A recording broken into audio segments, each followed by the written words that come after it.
वाशिम जिल्ह्यातील किनखेडा येथील अतिश अवचार या शेतकऱ्यांनी यंदा रब्बीत 1 एकर क्षेत्रावर टमाटरची लागवड केली। मात्र ऐन टमाटर विक्रीसाठी आले असता देशात कोरोना आल्यामुळे बाजारपेठ बंद झाली असून दरही मिळत नाही। त्यामुळे 2 लाखांचं उत्पन्न अपेक्षित असलेल्या शेतात लागवड खर्च करून वसूल होत नसल्याने हताश झालेल्या शेतकऱ्यांनी शेवटी विक्रीला आलेल्या टमाटर पिकात जनावर सोडली आहे। त्यामुळे संकटात सापडलेल्या बळीराजाला शासनाने आर्थिक मदत करावी अशी मागणी जोर धरत आहे। सतीश विजयराव अवचार, राहणार किनखेडा, तालुका रिसोड, जिल्हा वाशिम।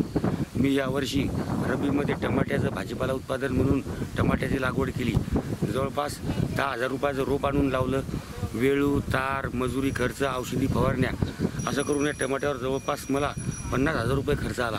आणि नुकतंच टमाट्याचं भरघोस पीक आलं आणि देशात करोनानं थैमान घातलं।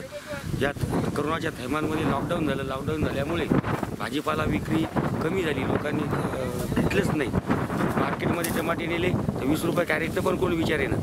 मार्केटला न्यायचे, परत वापस आणून ढोरायला चारायची आणि मजुरी खर्च पण निघले, तोड खर्च पण निघून नाही राहिला। त्यामुळे नाईलाजास्तव आज मला या टमाट्यात जनावराला घालावं लागलं। या टमाट्याच्या उत्पादनात कमीत कमी माझे 1.5 ते 2 लाख रुपयाचं नुकसान झालेलं आहे। आज माझी उपासमारीची माझ्यावर वेळ आलेली आहे। विदर्भ न्यूज करिता वाशिम येथून संदीप भातुटकर।